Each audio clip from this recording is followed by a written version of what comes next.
Nasa gitna ng isang malaking gubat si Nando. Matataas ang mga puno at damo. Hindi niya alam kung paano siya napunta sa ganong klase ng lugar. Pero isa lang ang tiyak niya ng mga sandaling yon. Nakakaramdam siya ng panganib.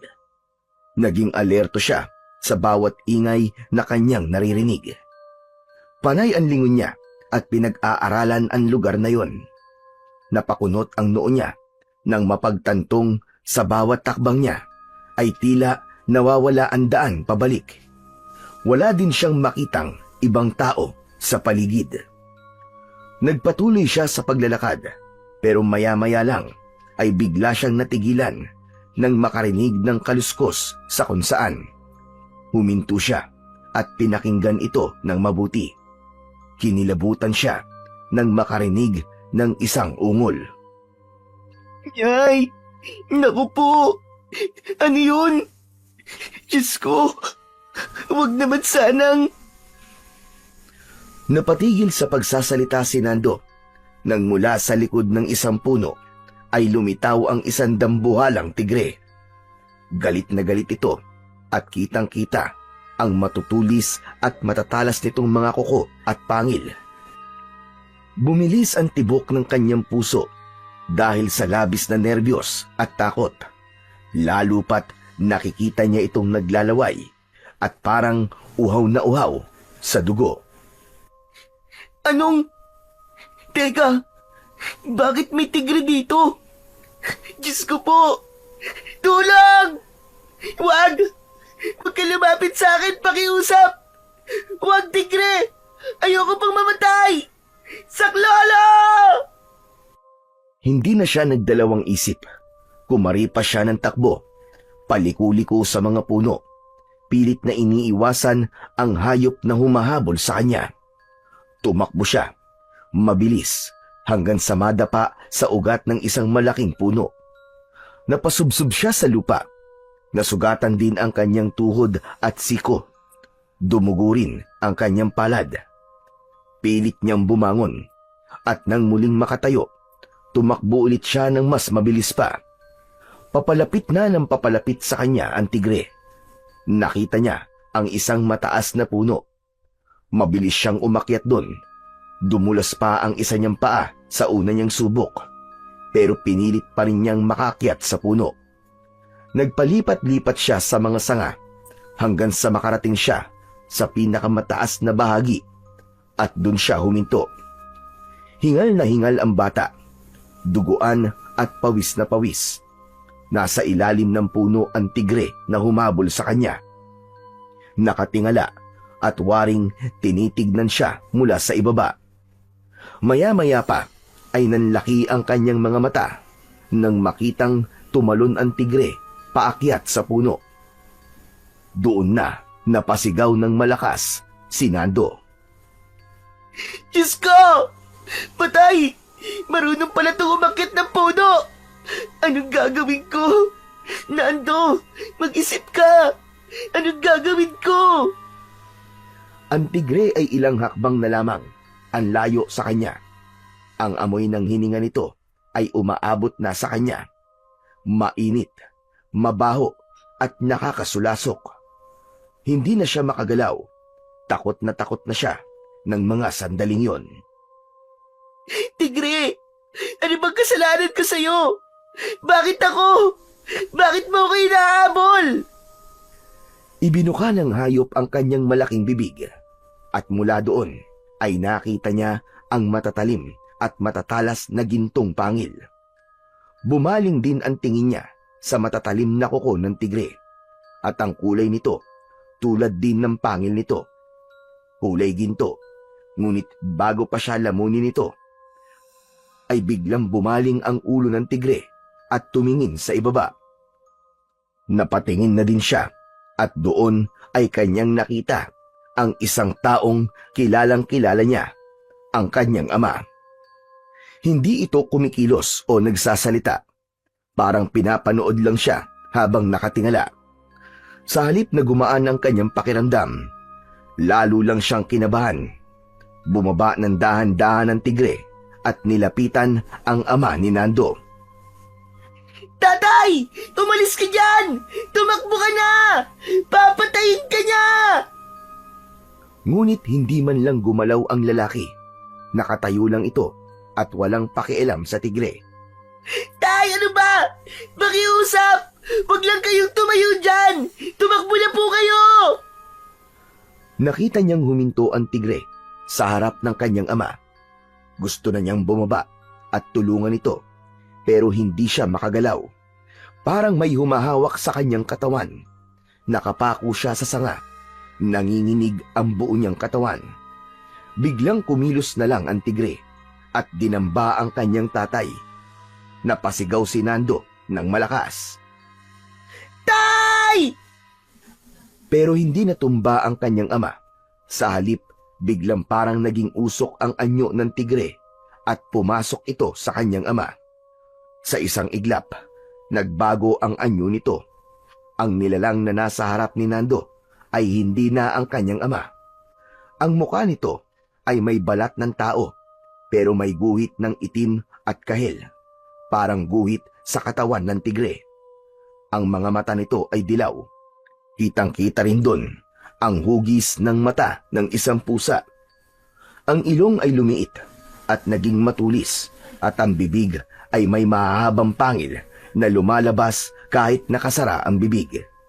Ang katawan nito ay mabalahibo.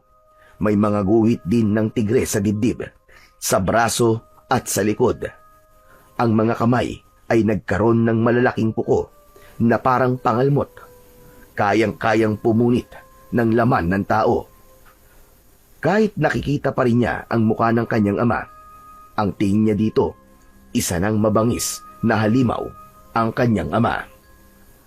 Mula sa puno, nagulat si Lando na ang nilalang na ito ay tumingin sa kanya at tumalon pataas. Ah! At sa gitna ng kanyang malakas na paghiyaw, naramdaman niya ang malakas na yugyug sa kanyang balikat. May narinig siyang tinig.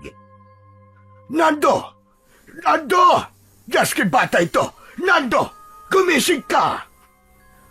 Pagdilat ng kanyang mga mata, nasa tabi na niya ang kanyang lolo Fred. Basang-basa ng pawis ang kanyang katawan. Nananaginip pa rin siya. Napahawak siya sa kanyang muka.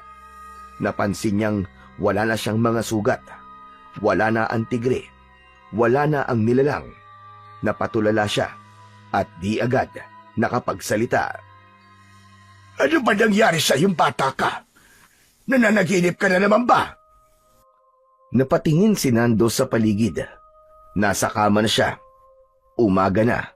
Nakita niya na ang maliwanag na paligid sa labas. Napatingin siya sa kanyang lolo Fred at saka tumango. Opo, Lolo. Nanaginip na naman po ako. Parang totoo po talaga. Parang hindi po panaginip. Ay nako! Tulad pa rin pa ng dati. Nagpakita na naman ba sa iyo ang tigre? Opo. Pero mas mabangis na po siya ngayon, Lo. Parang gusto niya po akong kagatin at kainin. Pero Pero ano? bigla pong nandun si tatay. Nagpakita po siya sa akin sa panaginip ko, Lo. Sinaniban po siya ng tigre na may gintong pangil at kuko. Talaga? Opo. Hindi ko nga po maintindihan ba't ganun po ang panaginip ko eh. Anong ibig sabihin po nun, Lo? Hindi kaya may gustong iparating sa iyo ang tatay mo? Kung meron man po siyang gustong sabihin, bakit kailangan po niyang idaan sa isang masama at nakakatakot na panaginip? Bakit ganun po? Bakit sa isang bangungot? Hindi ko rin alam, Apo. Pero baka naman kasi masyadong malaro na yung imahinasyon mo. Kaya kung ano-ano nang napapanaginipan mo. Ganun po ba yun, Lo? Pero wala naman po akong iniisip na ganun bago ako matulog eh. Ayaw na ayaw ko nga po mag-isip ng mga nakakatakot na bagay eh. Pero bakit paulit-ulit po na nagpapakita po yung hayop na yung sa aking panaginip? Nando, huwag mo nang isipin yan. Isa lang yung panaginip. At hindi totoo. Tignan mo ang paligid mo ngayon. Sige nga. Walang tigre, walang panganib, at wala rin ang tatay mo. Alam ko naman po yun, Lolo. Pero bakit ganun po yung panaginip ko? Sumanib sa kanya yung tigre at naging isang halimaw siya. Tapos parang gusto po niya akong patayin. Apo, tulad ng sinabi ko sa iyo, panaginip lang ang lahat ng yon. Hindi mo kailangan matakot. Hindi mo kailangan mag-alala. Aba, mahal na mahal ka ng tatay mo at hindi ka niya magagawan saktan. Sa bagay, tama naman po kayo. Ay, Lolo, hindi po kaya may masamang mangyayari? Baka naman po, isa po yung babala. Baka may dapat po tayong paghandaan sa baryo. Naku apo, malabong mangyari yan. Ang baryo natin, ang pinakatahimik at pinakamapayapang lugar dito sa buong bayan. Walang nangyayaring gulo rito na hindi agad naaayos. At kahit kailan apo, hindi pa tayo nakaranas dito ng karahasan o hindi pagkakaunawaan. Kaya wala kang dapat na ipag-alala. Sana nga po, Lolo. Sana nga. Naglakad si Lolo Fred at lumapit sa bintana. Tinanaw ang malawak na bukirin na nasa harap nila. Ngumiti ang matanda. Tahimik ang paligid at simple. Makikita na karamihan sa mga bahay ay gawa sa kahoy at nipa. Hindi katulad sa lungsod, ang mga kalsada dito ay hindi sementado, kundi lupa at nagiging maputik kapag tag-ulan. Kakaunti pa lang din ang nagmamay-ari ng mga sasakyang dimotor. Ang mga bahay at kalsadang nakaharap sa mga bukirin o taniman ng palay ay magkakahiwalay. Pagsasaka ang pangunahing ikinabubuhay ng mga tao dito. Marami ding nag-aalaga ng mga hayop tulad ng baka, kalabaw, kambing at iba pa. Walang mangyayaring hindi maganda sa baryo natin, apo. Yun ang paniwalaan mo. Pero Lolo, bakit po ganon? Ano ba kasing ibig sabihin ng mabangis na hayop o tigre sa panaginip ko? Hay nako, ang kulit-kulit naman talaga ng apo ko. O siya, sige na. Sasabihin ko na. Ang tigre sa panaginip ay kadalasang itinuturing bilang simbolo ng isang banta na may paparating na panganib. Sabi ko ni.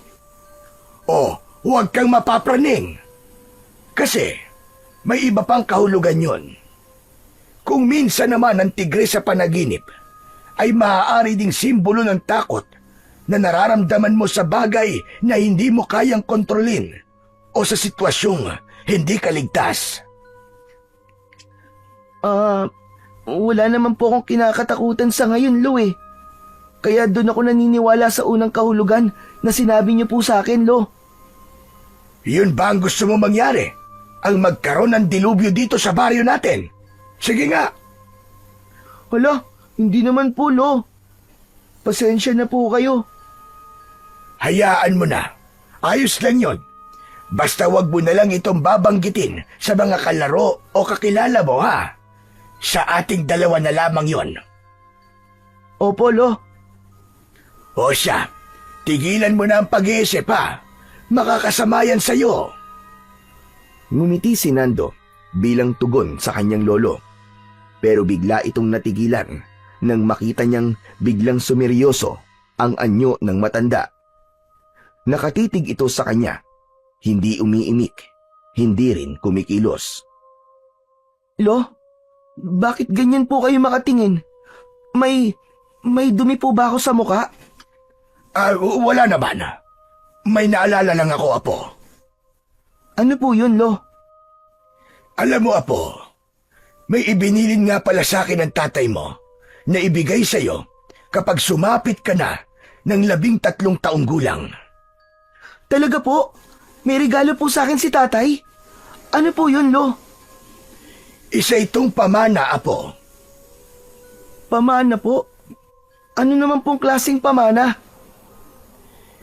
Sa inyong dalawa ni Chris, nakita ng tatay mo na ikaw ang may interes sa mga bagay na ginagawa niya. Kaya ang sabi niya, kapag dumating daw ang tamang panahon, ay ibigay ko raw ito sa'yo. Si Lolo naman may pa-suspense pa eh. Pwede ko na po bang makita kung ano yon? Tumango si Lolo Fred at saka naglakad papunta sa lumang aparador sa sulok ng kanyang kwarto. Kinuha niya ang isang maliit na baul na yari sa makapal na kahoy. May bakal ito sa gilid at may nakaukit na mata ng tigre sa takip. Inilapag niya ito sa ibabaw ng katre sa harapan ni Nando. Bago pa mamatay ang tatay mo, Nando, ibinigay niya ito sa akin. Hindi ko to binubuksan basta-basta. Pero ngayon, ibibigay ko na sa'yo. Para naman maramdaman mo ang presensya ng tatay mo at hindi mo na siya masyadong mamiss. Dahan-dahan niyang binuksan ang baul. Mula roon ay kinuha niya ang isang kwintas na may palawit. Nanlaki ang mga mata ni Nando. Hindi yun karaniwang alahas. Ang palawit ay binubuo ng dalawang bahagi. Isang pangil at matulis na kuko na kulay ginto. Lolo, ganito po yung nakita ko po sa panaginip ko. Ito po yung gintong kuko at pangil ng dambuhalang tigre. Talaga? Opo, sigurado po ako, Lolo. Kasi nakalapit po siya sa akin eh.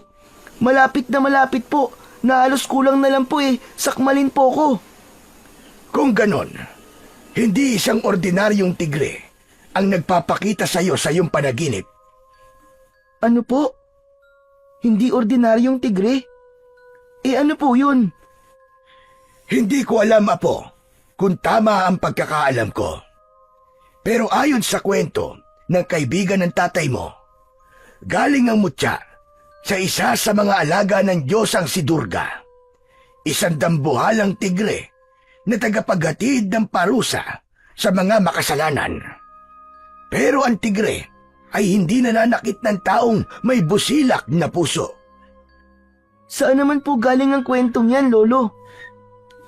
Galing ang kwento kay Ravi. Siya ang unang may-ari ng mutya. Isa siyang shaman o spirit warrior sa India.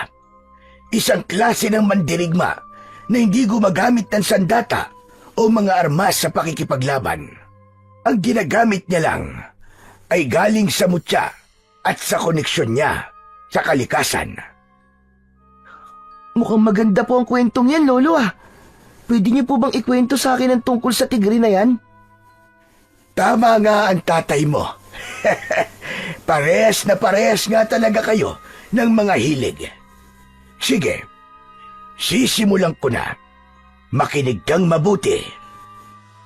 Humugot muna ng isang malakas na buntong hininga ang matanda at saka nagpalipat-lipat ang tingin nito sa kanyang apo at sa kwintas na nasa loob pa ng baul. Ang tigre na yon ay isang uri ng espiritong nagbabantay sa isang sagradong gubat sa Himalayas. Sinasabing bunga siya ng isang sinaunang ritual ng mga yogo. Isa lang siya sa buong mundo. Pero isang laban ang naganap. Ang tigre ay nilabanan ng isang masamang espiritu. Isang diablo na nagtangkang sakupin ang kagubatan na yon. Natalo ang tigre at sinasabing naiwan ang lakas nito sa gintong pangil at kuko. At yan ang nasa kwintas na ito. Pero Lo, bakit po napunta to kay tatay? Nagkakilala ang tatay mo at si Rabi sa isang retreat camp para sa mga spiritual protector. Malalim man naging samahan nila, pero isang malungkot na araw, si Rabi ay pumanaw ng dahil sa sakit. Dito mismo sa bahay natin, bago siya namatay, iniabot niya ang mutya sa tatay mo at may mahigpit na bilin. Huwag itong gagamitin hanggat hindi pa talaga kailangan. Alam ng tatay mo na may kapangyarihan ng mutya. Kaya buong ingat niya itong itinago. Itinaas ni Lolo Fred ang kwintas at ibinaba ito sa palad ni Nando. Tinitigan naman ni Nando ang mutya. Isinuot niya ito at nang dumikit sa kanyang dibdib, may naramdaman siyang init. Nakaramdam siya ng kilabot. Napapikit ang binatilyo. Sa sandaling yon ay tila nagpakita sa kanyang isip ang imahe ng isang dambuhalang tigre. Nakatingin lang ito sa kanya. Nagmulat siya ng kanyang mga mata. Nakita niyang nakatitig sa kanya si Lolo Fred. Hindi ko alam kung para saan ang mutya na yan, iyo. Maging ang ama mo ay hindi rin alam kung para saan yan. Pero, at sabi lang naman sa kanya ni Rabi, gamitin lang daw ito sa kabutihan at kung talagang kinakailangan. Gamitin ang mutya ayon sa simbolong hatid ng alagang tigre ng Diyosa. Tagapagparusa sa mga masasama. Protektor at tagapagbantay. Huwag po kayo mag-alala, Lolo. Tatandaan ko po ang lahat ng mga bagay na sinabi niyo sa akin. Lahat po ng mga itinuro mo sa akin at ng tatay. Gagamitin ko lang po ito sa kabutihan. Pangako po yan, Lo. Magiging katulad po ako ng tatay ko. Tumango si Lolo Fred. May luha sa gilid ng kanyang mga mata. Naalala niya bigla ang kanyang anak, si Mang Luis, ang ama ni Nando. Si Mang Luis ay hindi basta-bastang tao sa kanilang baryo. Isa siyang tanyag na antingero. Kilala sa buong lugar, hindi lang dahil sa kanyang mga agimat at kaalaman sa panggagamot, kundi dahil sa kanyang matapang na pakikipaglaban sa mga nilalang ng dilim, lalo na sa mga aswang. Mula pagkabata, palaban na si Mang Luis, ngunit hindi siya nagkamali ng landas. Sa halip, pinili niyang maglingkod sa kanyang kapwa. Tinuruan siya ng kanyang ama na si Lolo Fred kung paano gumawa at gumamit ng agimat at ipinamana sa kanya ang sinaunang karunungan ng kanilang angkan. Matapang talaga si Mang Luis, ngunit hindi siya marahas. Sa bawat laban, inuuna niya ang pag-iwas sa pagdanak ng dugo. Ngunit kung talagang kinakailangan, hindi siya nagdadalawang isip na ipagtanggol ang mga inosenteng mamamayan. Ngunit sa kabila ng kanyang lakas, hindi siya ligtas sa kamatayan. Sa huling taon ng kanyang buhay, unti-unti siyang pinahina ng isang matinding karamdaman. Walang agimat o mutya ang nakaligtas sa kanya sa sakit na yon. At sa huli, nang maramdaman niyang malapit na ang kanyang katapusan, doon niya ibinigay ang mutya na galing sa kanyang matalik na kaibigan. Ibinili nito sa kanyang ama na alagaan ang mutya at ibigay ito sa kanyang anak na si Nando. Samantala, kahit kinakabahan si Lolo Fred sa landas na maaaring tahakin ng kanyang apo, isang bahagi sa pagkatao niya ang masayang-masaya dahil nakita niyang may sumusunod na sa kanilang yapak bilang mahuhusay na antingero at albularyo. Bagay na hindi niya nakita sa isa pang apo na si Chris, na walang interes sa mga mutya, sa kapangyarihan at sa mga espiritual na bagay. Ang gusto lang nito ay mag-aral, magtrabaho at magkaroon ng magandang buhay. Isang apo na medyo mailap at mas piniling mabuhay sa lungsod. Habang nag-uusap ang maglolo, may humintong tunog ng sasakyan sa tapat ng kanilang bahay. Tumayo si Lolo Fred at tinanaw sa bintana kung sino ang taong dumating. Nakita niya ang isang kotse, kulay pilak, ngunit bahagyang may kupas na. May kaunting kalawang sa gilid at bakas sa forma nito na medyo matagal na rin itong nagagamit. Ngunit hindi man bago, kita naman sa pintura nito na inaalagaan pa rin. Bumukas ang pinto ng sasakyan at agad na bumaba ang isang matangkad at maayos na binatang nakasuot pa ng isang corporate attire. Yun ay walang iba kundi si Chris. Naka-long sleeve polo ito, naka-slacks at may bitbit na mga bag sa kaliwat kanang kamay. Oh, Lolo Fred, Nando! Ano pang hinihintay nyo? Salubungin nyo ako! May dumating na prinsipe mula sa syudad. Dalian nyo! Agad na napasimangot ang matanda nang marinig ang sinabi ng binatang bagong dating. Dumating na ang kuya mo, Nando. Salubungin mo raw. Talaga po? Dumating po si Kuya Chris? Mabilis na lumabas ng kanyang silid si Nando at agad na pinuntahan ang kanyang kapatid. Agad niya itong niyakap. O siya, tama na yan. Baka masira yung forma ko eh. De, joke lang. O tara muna sa loob. Ibibigay ko sa iyo mga pasalubong mo. Madami akong pinamili. Agad na bumitaw si Nando at sabay na silang pumasok ng kanyang kuya sa kanilang bahay. Ang kilos ni Chris, puno ng kumpiyansa at may makikitang halong yabang. Ibinaba niya ang mga dalahin sa upuan at isang beses na inunat ang kanyang likod. Lumabas ng silid ang matanda. Lo, kumusta na po kayo? Tinignan niya ang kanyang lolo mula ulo hanggang paa at pasimpleng na pangisi. Hindi naman yun nakawala sa paningin ni Lolo Fred. Para saan yon, Chris? Pinagtatawanan mo ba ako? Oo. Relax lang, Lo. Huwag po kayong magalit. Ano lang po kasi, napapansin ko lang po kasi na nakayapak po kayo tapos yung suot nyo po mukhang luman-luma na. Saktong-sakto po yung mga pinamili ko para sa inyo. Mga damit, sapatos, at kung ano-ano pa. Alam ko po na magugustuhan nyo yun. Ay nako, hindi ka na sana nag-abala pa. Oh, bakit naman po hindi, Lo? Paminsan-minsan na nga lang ako makauwi dito tapos hindi pa ako mag-aabala. Siyempre, gusto ko namang maski paminsan-minsan matikman nyo kahit papano ang kaunting ginhawa. Yung makasuot man lang ng magagarang sapatos at damit. Makakain ng masarap at saka... At sino naman ang nagsabing hindi kami nakakakain ng masarap, Aber? Kahit nandito kami sa bukid, kaya namin magluto ng masasarap na pagkain, Chris. Huwag mo kaming maliitin. Lolo naman hindi naman ganun ang ibig kong sabihin Huwag niyo naman pong masamain. Ang sa akin lang naman po, gusto ko pong i-share sa inyo kung anong meron ako. At gusto kong ipakita sa inyo na nagtagumpay po ako. Tignan nyo, may apo ka nang nakapag-aral. Mabuti na lang talaga at pinilit ko talagang mag-aral, Lo. Kung hindi ako nagsikap, malamang andito pa rin ako sa baryo na to, naghahalo o gumagawa ng halamang gamot. Napakamot sa ulo si Nando. Hindi siya sanay sa ganong tono ng kanyang kuya.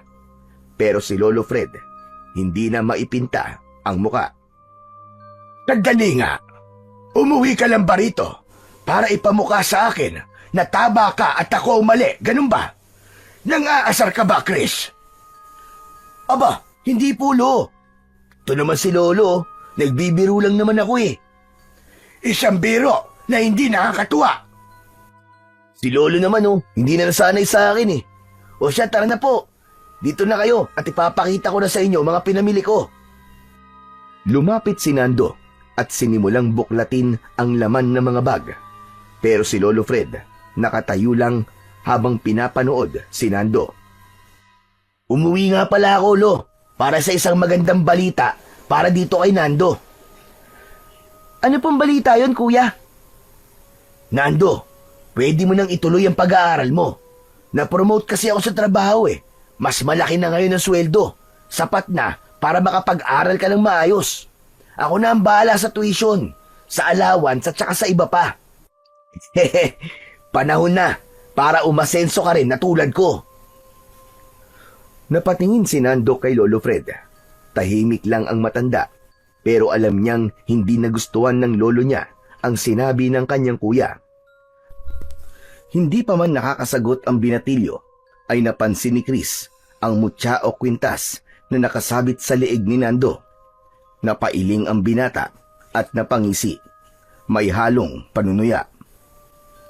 Ay nako, Nando. Huwag mong sabihin na naiimpluwensyahan ka na din itong si Lolo. Naniniwala ka na din sa mga anting-anting na yan. At ano, gusto mong tahakin ang pagiging antingero tulad ng tatay natin? Ano kasi, kuya eh? Nako, sinasabi ko na nga ba eh. Alam mo, mali yan. Huwag kang gumaya sa kanila. Hindi ka yayaman sa pagiging isang antingero o albularyo lang. Eh kuya, Nando, ang pera, nasa edukasyon, nasa lungsod. Ang kaalaman ay hindi galing sa ugat ng halaman, kundi sa libro at diploma. Kuya, masaya ako na natupad niyo po ang pangarap niyo. Pero kasi hindi tayo parehas ng pangarap eh. Ito ang gusto ko eh, yung maging katulad nila tatay at lolo. Katulad na ano? Maging isang antingero na di nagamot ang sarili? Biglang nagdilim ang mukha ni Lolo Fred. Lumapit siya sa apong si Chris at itinutok sa kanya ang hawak nitong baston. Tumigil ka dyan, Chris! Masyado nang matabil ang dila mo. Pati ama mo, na matagal nang nananahimik, ay dinadamay mo pa. Lolo, wala naman akong intensyon na saktan kayo o kontrahin ang paniniwala niyo eh. Pero itong kapatid ko, ayoko siyang maimpluwensyahan niyo. Ang gusto ko sa kanya, maging katulad ko siya at maranasan din naman niya ang buhay na maginhawa. Hambog ka! At sino nagsabi na impluwensyahan ko ang pag-iisip ng kapatid mo? Aba, namumuro ka na ha? Mula nang dumating ka, wala ka pang nasasabing matino. Di naman po yata totoo yan, Lo. Ang sa akin lang po, tama na po sana. Huwag niyo na pong ipilit sa amin ng kapatid ko ang pagsasali ng mga paniniwala niyo. Hayaan niyo po kami mangarap. Hayaan niyo po si Nando na lumipad. Huwag niyo siyang hayaan na matulad kay tatay na napakaraming natulungan pero ang sarili niya, hindi niya nailigtas. Kuya, tama na. Hindi, Nando.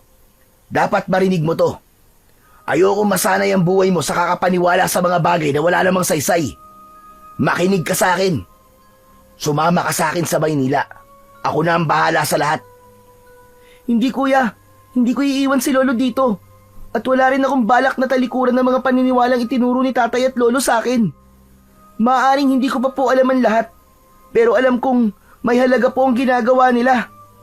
Ano ka ba, Nando? Huwag mong sayangin o iisiping tanggihan ang inaalok ko sa'yo. Pero kuya... Tama na! Kung wala kang respeto sa paniniwala namin, umalis ka na muna sa harapan ko. Umuwi ka na lang ulit sa Maynila. Biglang tumahimik ang dalawa. Napasinghap si Nando. Ngayon lang niya nakitang tila umuusok na sa galit ang kanyang lolo. Ang tatay mo, hindi nabuhay para lang manggamot. Nabuhay siya para maglingkod. At oo, namatay siya. Pero hindi ibig sabihin nun ay wala nang halaga ang kanyang ginawa. Kung ang basihan ng tama ay pera lang at diploma, sana matagal na kaming iniwan ng mga taong humihingi ng tulong sa amin. Pero hindi. Patuloy silang lumalapit sa amin. Tumahimik si Chris. Hindi makatingin ng diretso sa kanyang Lolo Fred.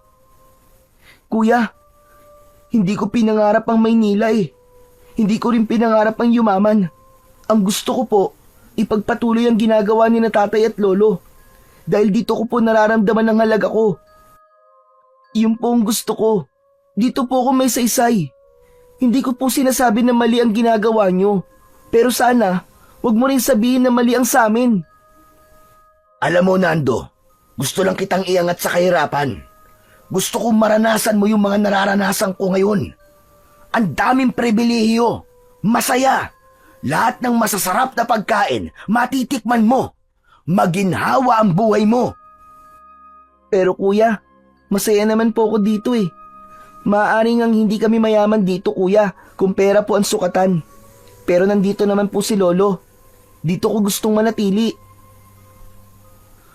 Nakatitig lang si Chris kay Nando. Kita sa kanyang mga mata ang pagkalito, ang bahagyang pagkapahiya, at marahil pagsisisi. Hindi na siya nagsalita. Tahimik niyang iniabot ang isa pang plastic bag kay Nando. O yan, yan ang pasalubong mo. Tahimik nang tinanggap ni Nando yun. Tumango ito at ngumiti bilang pasasalamat. Iniabot din niya sa kanyang lolo ang kanyang pasalubong dito. Nung una ay ayaw nitong tanggapin ng matanda, pero nang yakapin niya ang kanyang lolo, yumakap na rin ito pabalik. O siya, sige na, sige na. Tama na itong drama na ito. Tara na sa kusina at mag-agahan na. Matapos ang masarap na agahan at bahagyang paglimot sa tensyon kanina, tumayo si Nando para asikasuhin ang kanyang alagang baka. Pero pagdating niya sa kulungan, wala ito ron. Agad niyang nilibot ang kanyang bakuran pero wala talaga ito. Muntik nang maiyak si Nando sa kaba. Agad siyang bumalik sa bahay at sinabi ito sa kanyang lolo. Lolo! Lolo! Wala po sa kulungan yung baka natin. Sandali, kumalma ka lang. Baka naman tulad ng dati, nakawala lang. Huwag ka nang mag-alala. Hahanapin natin ang baka. Agad silang naghanda. Nagsuot ng sombrero si Lolo Fred, habang si Nando naman ay kinuha ang kanyang maliit na pamalo. Nagulat sila nang makitang nagbihis din si Chris at nagsabing sasama. Habang naglalakad sila, unti-unti nilang napansin ang kakaibang mga pangyayari. May nakita silang patay na kambing sa bakuran ng kapitbahay. Nakahandusay ito sa damuhan. May dugo sa leeg at wakwak ang tiyan. Kinain ang lamang loob. Sa susunod na bahay, 5 patay na manok naman ang nakita. Nagkalat din ang mga lamang loob at tila wala ng dugo. Hindi napigilan ni Chris ang masuka sa kanyang nakita. Nagpatuloy sila sa paglalakad. Halos lahat ay may parehong kwento. May pinatay, nilapa at kinaing mga hayop. Wala namang makapagsabi kung ano ang dahilan ng mga ito. Napansin ni Nando ang takot sa mga mata ng mga matatanda sa baryo. Nagbubulungan ang mga ito. Pagkatapos ng halos 30 minuto ng paghahanap, may isa silang kababaryo na may nakitang katawan ng patay ng isang baka sa may ilog. Nagkatinginan ang tatlo. Agad silang nagmadali sa pagpunta sa may ilog. Pagdating sa lugar, bumungad sa kanila ang isang tanawin na nagpahinto sa kanilang mga hakbang. Nakita nila ang alaga ni Nando, nakabulagta sa gilid ng ilog. Wakwak ang tiyan, wala nang laman loob, wala na rin itong ulo. May bahid ng dugo sa lupa at tubig. Ang katawan ay puno ng kagat at parang may malalalim na kalmot sa katawan. Lo! Siya nga ito! Ang alaga natin baka! Nando, Nando! Tama na yan. Huwag ka nang umiyak, apo. Wala na tayong magagawa sa kanya. Pero Lo, bakit po ganito? Sino po may gawa nito, Lo? Hindi ko rin alam. Pero masama ang kutob ko, Nando. Hindi ito gawa ng isang ordinaryong nilalang. Ano pong ibig niyong sabihin, Lo? Biglang may sumabad sa matanda sa kanila at sinabing maaaring aswang ang may gawa ng karumal-dumal na pagpaslang sa mga hayop. Aswang? Come on! Seryoso? Tigilan niyo na nga yung mga ganyan-ganyan. Walang ganyan ngayon, ano? Kundi baliw, maaaring agik ang may gawa niyan. Nagtitrip lang at siguro walang magawa sa buhay. O kaya naman, isang taong halangang kaluluwa. Hindi na uso ang mga aswang ngayon, Lolo. Ano ba naman kayo? Kung hindi ka naniniwala na maaaring aswang nga may gawa nito, paano mo naman ipapaliwanag ang itsura ng mga hayop? Napalagay mo ba, Chris? Kaya ba ng isang tao lang na gawin ito sa loob ng isang gabi nang hindi man lang naririnig o nahuhuli? Pwede namang isang tao, 2 tao, Lo eh. Kung may balak talaga silang manggulo at maggasik ng takot, kaya nila to. Huwag niyong isisi kagad sa mga kababalaghan. Diyos ko, puro pamahiin, puro takot. Kaya walang umaasenso sa ganitong lugar eh. Puro haka-haka. Anong klaseng pananalita yan, Chris? Ha? O sige, sabihin natin na tama ka. Sabihin natin na tao nga ang may gawa nito. Kung ganon, ikaw ba ang may gawa nito? Kaya masyado kang sigurado sa mga sinasabi mo. Aba, hindi ah.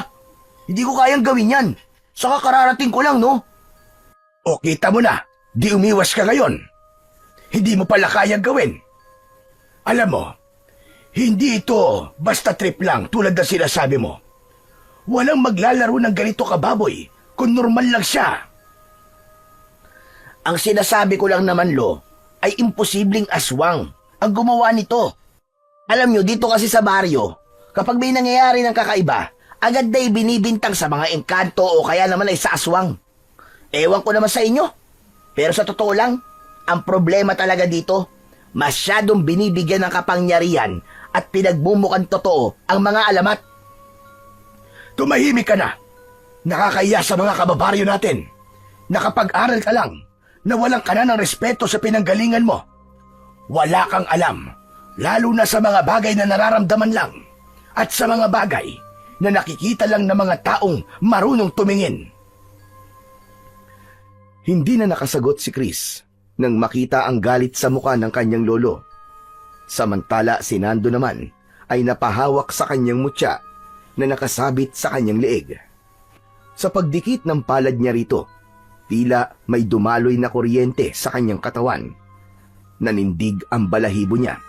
Kasabay nun ay may naamoy siyang kakaiba. Mabaho, mas masangsang pa sa patay na hayop. Napalingon siya sa paligid. Tinignan niya isa-isa ang mga taong naroroon. Hanggang sa mapansin niya si Aling Sumalim.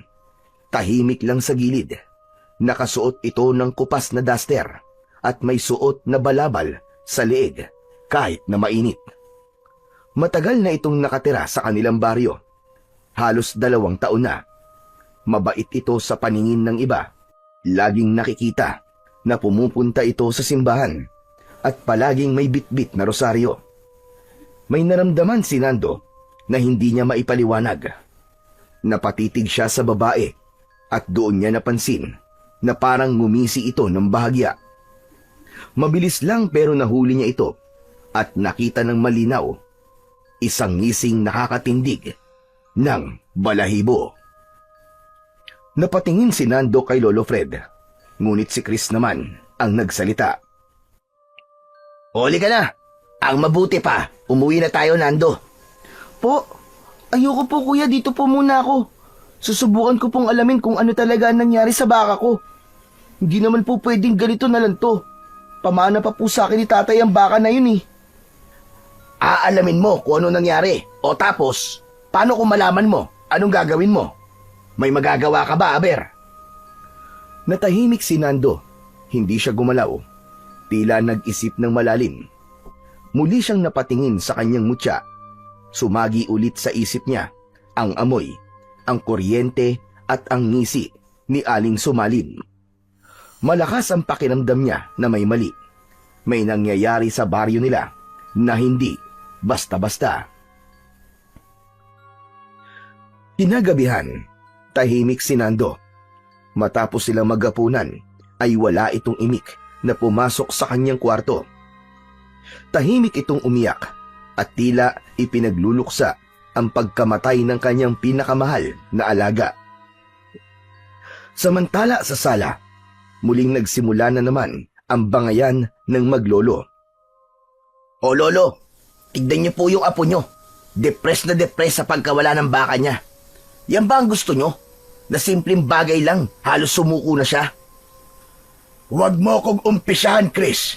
Itigil mo yung bibig mo kung wala kang masabing matino. Mali lolo eh. Dapat sa ganitong pagkakataon, iparealize natin sa kanya na kailangan niyang maging matatag. At yung ganyang kaliit na problema, hindi siya dapat ganyan. Aba, baka lang yun eh. Pwede siyang bumili ng kapalit nun kung kailan niya gusto. Bibigyan ko siya ng pambili, walang problema dun. Bakit ba napakayabang mong bata ka?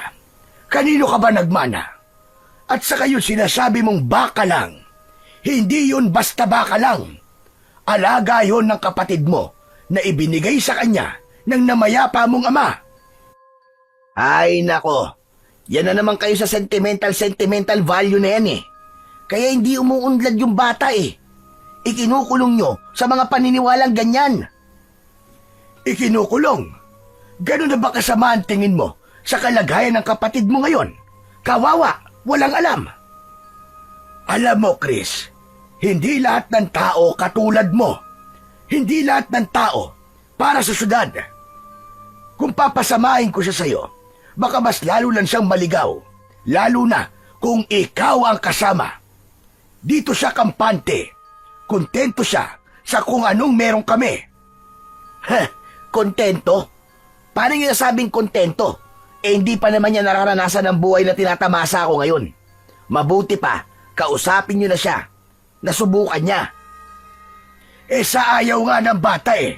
Ba't ba ang kulit-kulit mo? Ayaw niya kasi nga dahil sa inyo. Magpaubaya ka naman, Lolo. Hayaan mo siyang mamili para sa sarili niya. Hindi ako ang makasarili dito, Chris. Kundi ikaw. Hindi ba't sinabi na sa'yo ng kapatid mo kung ano ang kanyang gusto? Bakit mo ba siya pinipilit? Kung gusto mo ang buhay mo at doon ka masaya, di doon ka. Wala namang pumipigil sa'yo. Ba't ba kasi bumalik-balik ka pa dito? Muli, si Chris na naman ang natahimik sa diskusyon. Napabuntong hininga na lang siya at napaupo. Ilang beses na umiling dahil hindi na naman napagbigyan ang kanyang gusto. Mali ba talaga ang pangarapin ko ding maging maayos ang kinabukasan ng kapatid ko? Mali ba talaga ako? Hay, Diyos kong buhay ito. Sa silid, nakatakip ng unan ang tenga ni Nando. Ayaw niyang marinig ang pagtatalo ng kanyang kuya at lolo. Ngunit pilit man niyang takpan ng kanyang tenga. Malinaw pa rin niya itong naririnig. Napapikit siya. Bumigat ang kanyang mga mata. Hindi niya namalayan na nakatulog na siya habang umiiyak. Ilang oras ang lumipas. Bigla na lamang nagising si Nando. Mabigat ang kanyang pantog. Kailangan niyang umihi. Dahan-dahan siyang bumangon. Dumaan siya sa kusina at lumabas ng bahay. Sa likod ng bahay, naroon ang banyo nila. Isang simpleng paliguan at kubeta na yari sa kahoy na pinapalibutan ng sako bilang pantakip. Tanging maliit na lampara ang hawak niya bilang pangilaw. Habang umiihi siya, may narinig siyang isang tunog. Napalingon siya kagad. Wala naman siyang nakitang tao sa paligid.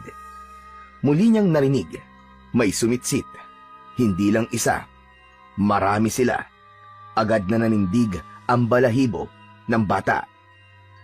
Muli niyang naramdaman ang pag-init ng kanyang mutya.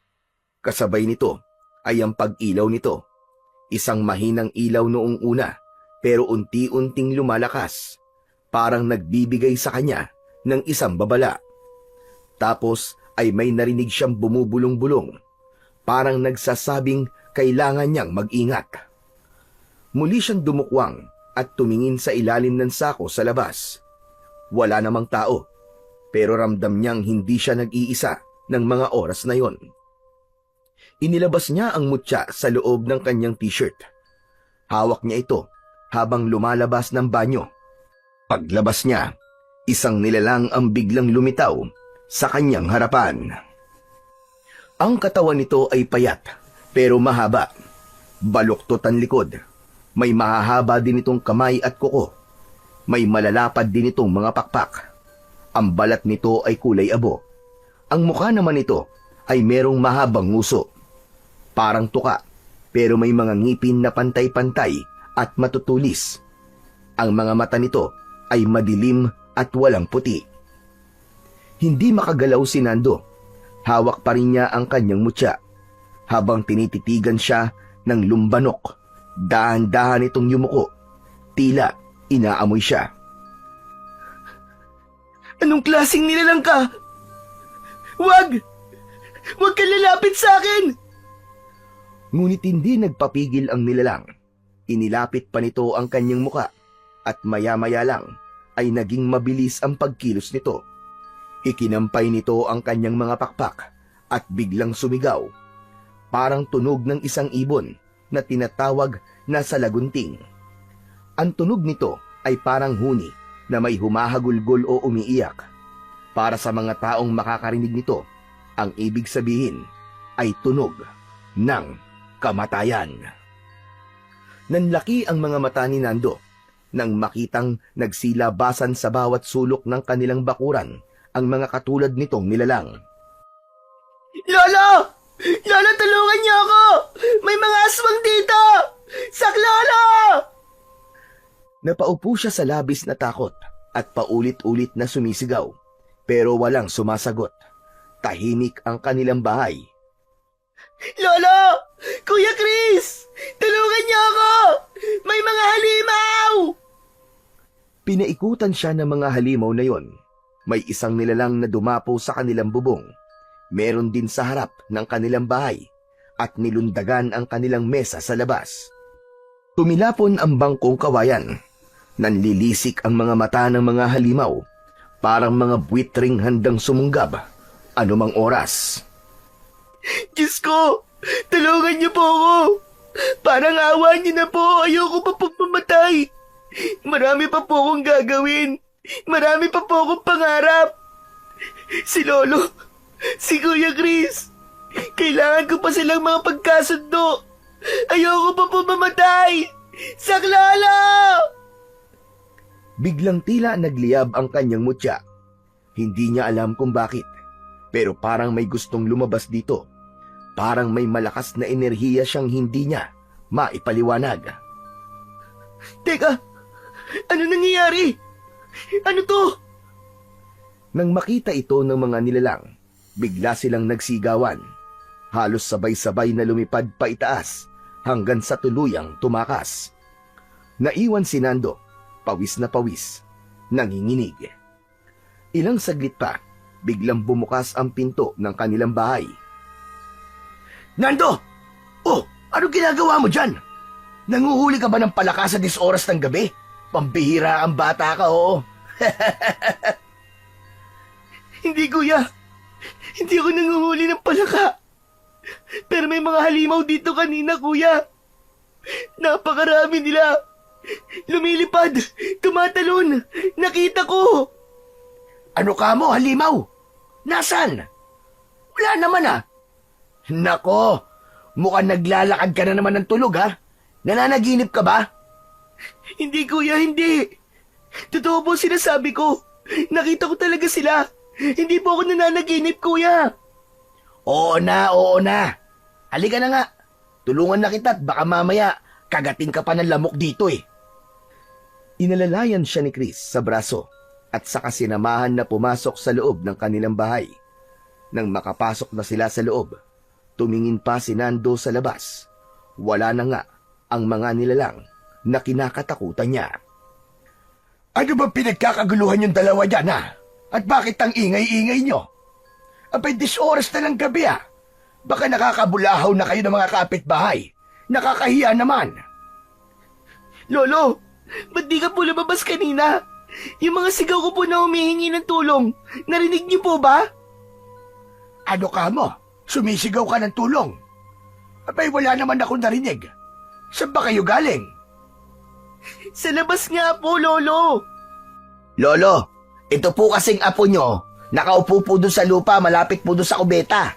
Akala ko nga po nanguhuli ng palaka eh. May sinasabi po siya sa akin, kaso hindi naman po kapani-paniwala eh. Bakit, Chris? Ano ba nangyari? Lolo, totoo po sila. Totoo nga po may mga aswang po dito sa baryo natin, Lolo.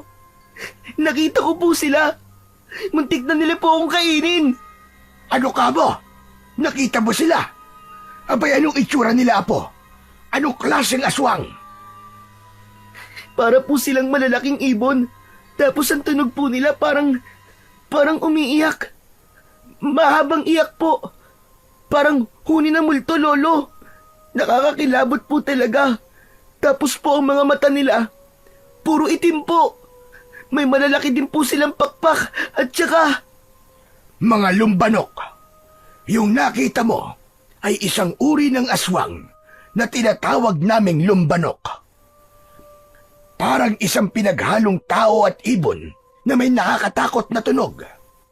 Kung ganon, sila pala ang pumipeste dito sa lugar natin.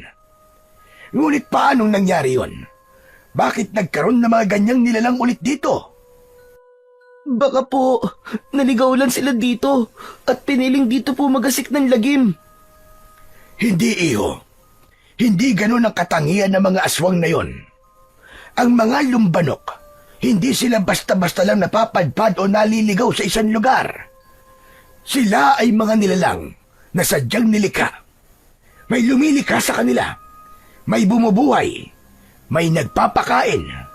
May nagpapalakas. Talaga po? May gumagawa sa kanila? Ganun na nga. Ang mga lumbanok ay hindi tulad ng ibang aswang na isinumpa o isinilang ng mga aswang. Sila ay mga nilalang na nilikha sa pamamagitan ng ritual at itim na kapangyarihan. Ano po yun, Lo? Ngayon lang po ako nakarinig ng ganun ah. Ibig sabihin, Nando, gumagamit ng itim na salamangka ang reyna ng mga aswang para makagawa ng isang halimaw na katulad nun. Minsan may mga sangkap silang kinukuha at inaalay tulad ng katawan ng tao o hayop. Ngayong alam ko na kung bakit maraming mga hayop ang pinapatay. Yun ang ginagamit nila para mas makalikha pa ng mas maraming mga lumbanok. Oo nga po, no. Siguro nga. Ang sama nila. Napakasama ng reyna nila. Ang daming napeperwisyo sa ginagawa niya. Aba, Kapo. Alam mo bang, minsan ay nakalaban na din ng iyong ama ang isa sa pinakamalalakas sa kanila noon. Ano po? Si tatay? Talaga po, no? Oo, pero matagal na yon. Wala ka pa. May panahon noon na maraming nawawalang mga tao dito sa baryo. Akala ng iba kinidnap. Pero si Luis, iba ang kutob niya. Kaya sinundan niya ang mga palatandaan hanggang sa matuntun niya ang pugad nila. Ang reyna nila ay isang nilalang na may katawang tao pero balot ng balahibo. May matutulis na kuko at may malalaking pakpak. Ang mga mata niya ay puro itim. Yun nga po, Lolo. Yun nga po. Ganun na ganun po ang itsura na nakita ko kanina. Pero hindi lang po isa. Madami po sila, Lo. Sobrang dami po talaga. Kung ganon, ay may dapat na tayong paghandaan na laban. Dahil ayon pa rin sa tatay mo, ang reyna ay mas higit na mas malakas sa mga nilikha niya. Mas malakas, mas mabilis, at may kakayahang mag-anyong tao. Mabuti na lang noon ay nagtagumpay siya gamit ang kanyang agimat at dasal. Matapos ang laban na yon, tahimik na ulit ang baryo ng ilang taon. Hanggang ngayon. Kung ganun po, ay may bago na pong reyna. May bago pong lumilikha sa kanila. Tama ka. Yun din ang iniisip ko. May gumagamit na naman ng itim na mahika. Ang kinakatakot ko lang, baka isa dito sa baryo ang kanilang reyna. Una hayop lang, pero kalaunan, siguradong tao na ang kanilang bibiktimahin. Tahimik na napatingin si Nando sa paligid. Nakadama siya ng malamig na hangin na tila dumaan sa batok niya. Napatingin siya sa mutya sa kanyang leeg. Bahagya yung kumikislap. Kung ganun po, ay kailangan nating alamin kung sino ang pinagbumulan ng mga aswang na yon. Tama ka. Para mapatay natin ang mga sanga, kailangan natin putulin ang pinakapuno at ugat. Ayos! Ang ganda lang kwento ah. Nakakabilib. Ano, kuya? Kwento? Hindi, kuya. Nakita ko talaga sila. Di yun basta gawa-gawa lang na kwento. Inaantok ka lang, kaya kung ano-ano nakikita mo. O kaya naman, baka tao lang ang dumaan. Ano ka ba, kuya? Sinabi na nga hindi tao yun eh. May tao bang nakakalipad? Meron, sa panaginip. Ang kulit mo naman, kuya eh. Basta, aalamin ko kung sino yung reyna nila. At paano mo naman magagawa yon, Aber? Gagamitin ko mo tiyang ipinamana ni tatay. Anak ng mutya na naman. Walang kwenta yan. Ano walang kwenta, kuya? Kung hindi dahil sa mutya na to, malamang sa malamang patay na ako ngayon. Takot sila sa mutyang to. Talaga, Nando? Abay, paano mo nasabi yon? Natakot sila sa mutya na yan. Kasi Pulo, nung makita po ng mga lumbanok to, hindi po sila makalapit sa akin. Parang may harang po. Nagliwanag po bigla yung mutya. Tapos, bigla po sila nagliparan. Kung ganon, ay gumagana nga ang mutya. Maswerte ka po, dahil ibig sabihin nun ay tinanggap ka na ng mutya. Dahil kung hindi, maski isuot mo pa yan, kung hindi ka karapat-dapat ay wala rin. Hinding-hindi yan gagana. Hindi yan magpapalabas ng kanyang kapangyarihan. Tunay ngang anak ka ng isang antingero. Namana mo ang lakas at kakayahan ng iyong ama. Bukas na po, magsasanay tayo para makita natin ang lahat ng kakayahan ng mutya na yan. Tapos ano? Magiging tagapagligtas ng baryo si Nando, ganun ba, Lo? Ano namang masama ron, Chris? Ang masama, Lo, ganitong buhay po ang gusto nyo para kay Nando. Maging tagapagligtas ng baryo.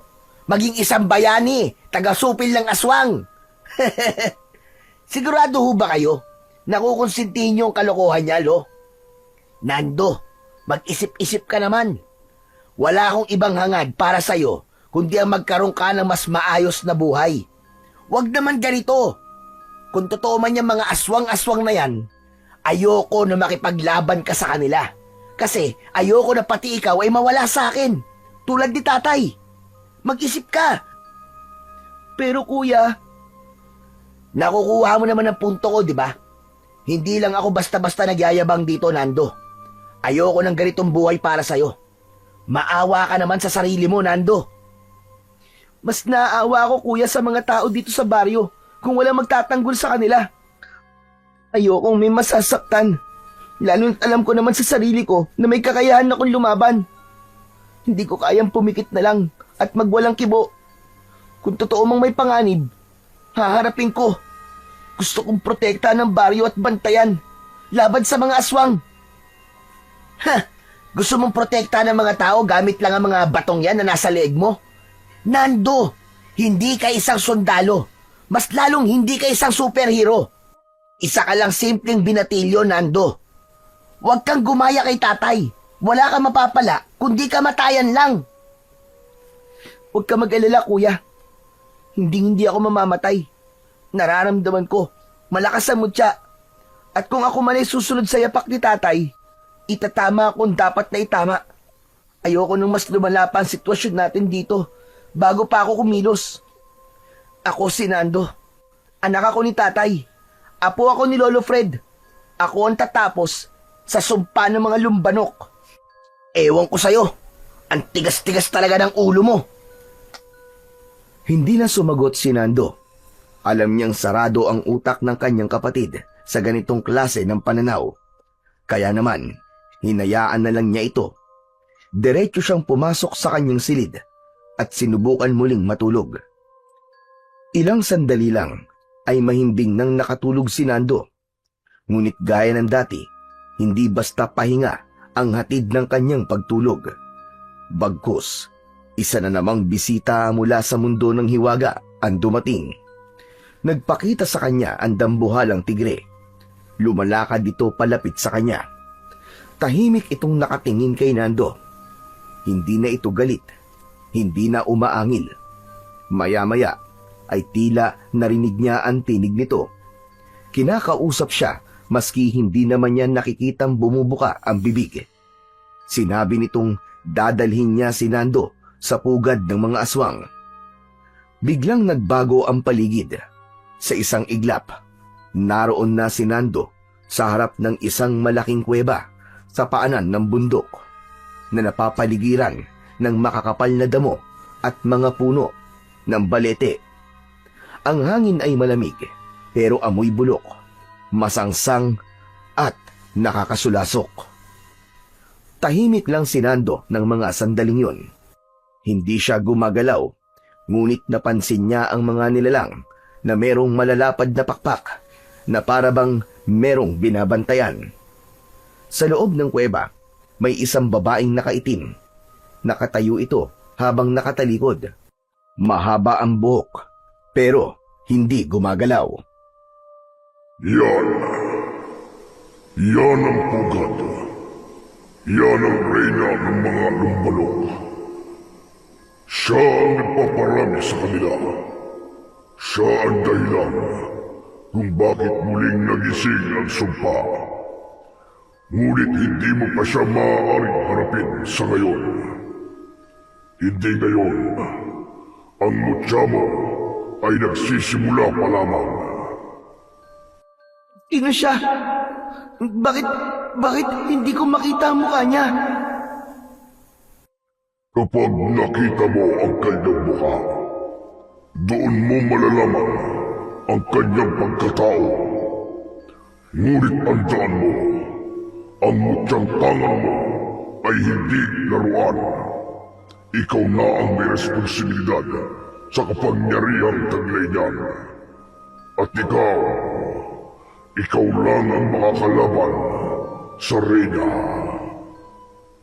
Teka, bakit ako? Kaya ko ba yun? Kaya mo, dahil ikaw ang huling binhi. Ang dugo mo ay pinagpala ng lakas at ang puso mo ay dalisay. Malinis. Wala nang iba. Wala nang ibang may kakayahang humarap sa dilim, kundi ikaw lamang. Biglang umihip ang malakas na hangin. Yumanig din ang lupa.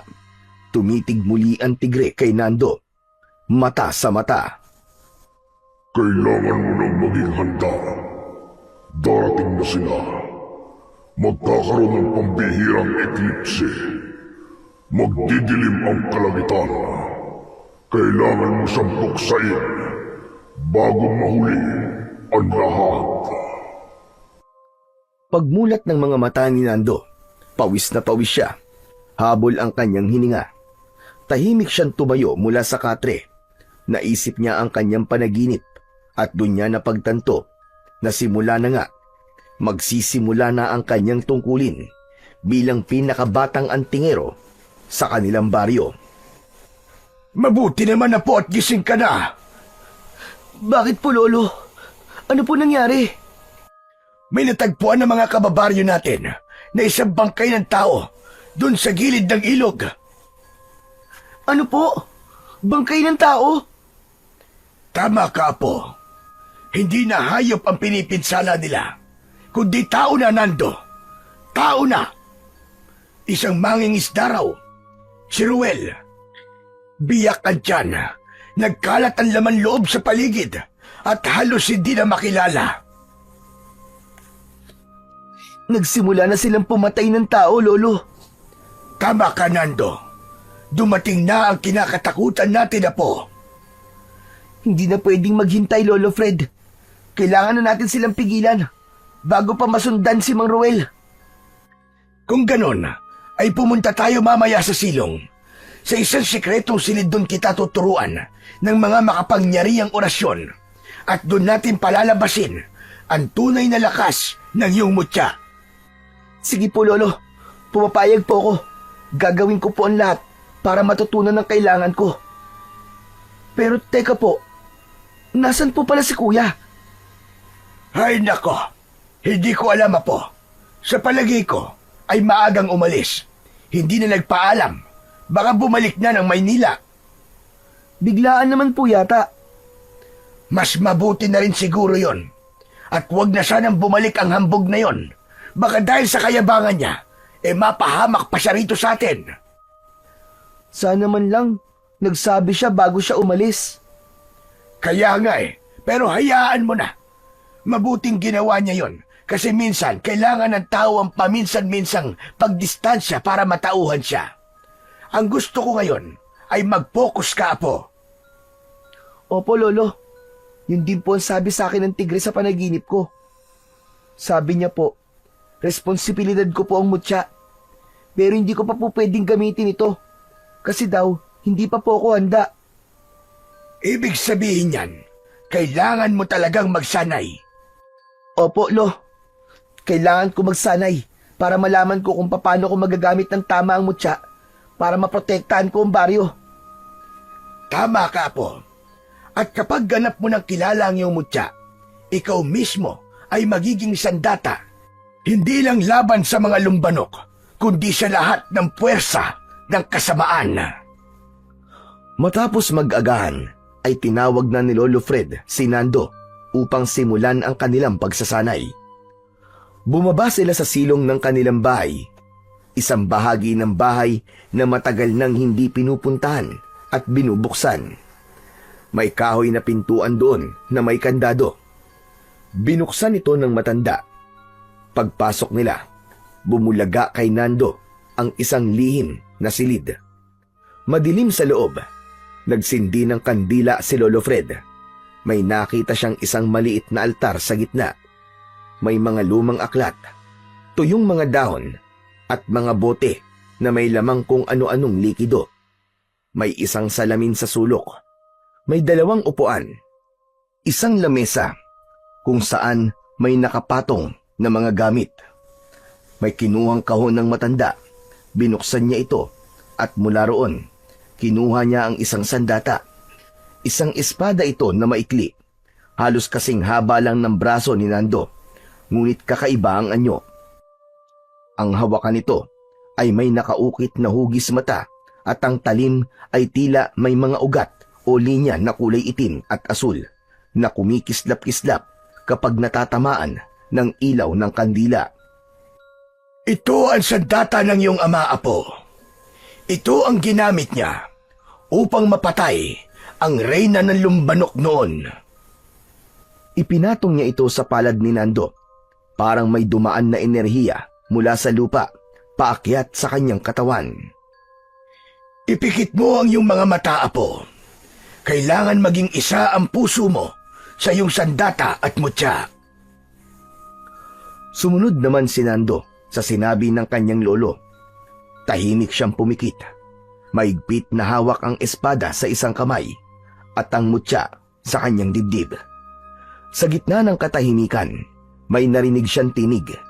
Isang boses na kalmado pero makapangyarihan. Tila nagmumula sa kailaliman ng kanyang isipan. Binanggit ng tinig na bibigyan siya nito ng lakas at karunungan. Hawak pa rin niya ang espada at sa pagkakataong yun, ang mutya sa kanyang leeg ay nagliwanag ng matindi. Pati ang espada ay tila nagbabaga. May pulang liwanag na lumalabas sa mismong talim nito na parang apoy. Magaling, Apo. Ngayon ay handa ka na. Tuturuan na kita ng mga unang orasyon. Ito ang magiging pananggalang mo laban sa kanila. Sa loob ng mahigit 1 oras, inulit-ulit ni Nando ang mga orasyon. Kinabisa niya at pinag-aralan kung para saan ito magagamit. Madali naman siyang natuto.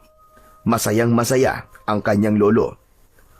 Sa huling bahagi ng kanilang pagsasanay, humarap si Nando sa isang salamin sa loob ng silid. Tignan mo ang sarili mo ngayon, Apo. Hindi ka na si Nando. Isa ka ng tagapagdala ng liwanag. Tagapagtanggol ng katarungan. Handang-handa ka na.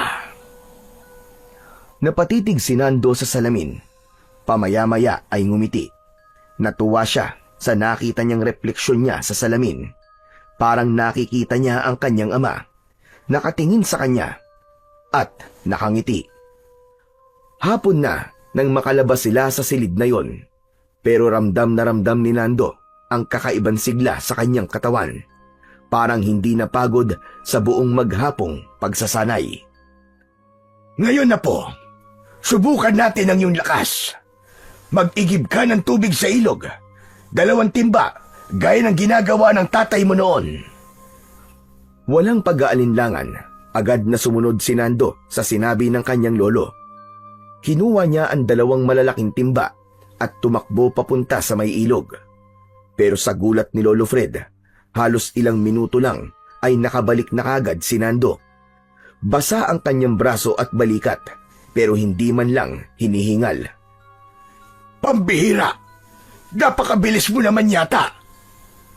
Lolo, hindi nga po ako nabigatan eh. Parang ang gaan-gaan lang po ng timbang may lamang tubig.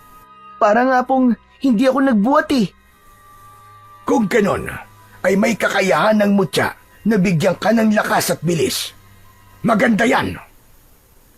Grabe, ang astig naman po ng kapangyarihan nito.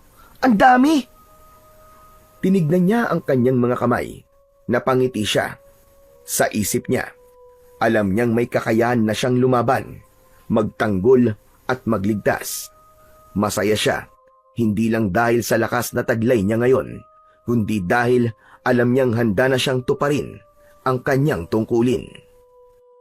Nagpatuloy sila sa pagsasanay sa mga sumunod na araw. Umaga't hapon, pinapanday ni Lolo Fred ang galing ni Nando sa paggamit ng espada at pagbigkas ng mga orasyon.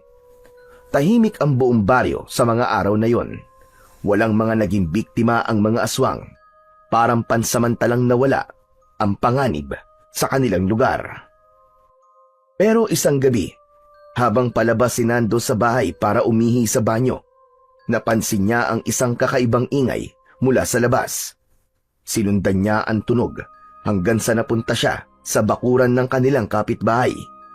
At doon, sa harap mismo ng bahay, ay nakita niya ang isang nilalang na may pakpak. Isang lumbanok. May nilalapa itong tao. Nakita niyang patay na ang matanda nilang kapitbahay na si Aling Puring. Agad siyang kumilos. Kahit patay na ang matanda, hindi siya nagdalawang isip. Sinugod niya ang aswang. Mabuti na lang at dala niya ang kanyang espada sa bewang. Nakalagay sa isang kaluban. Bitbit niya ito bago siya lumabas ng kanilang bahay. Hoy! Pangit na halimaw! Dito ka tumingin!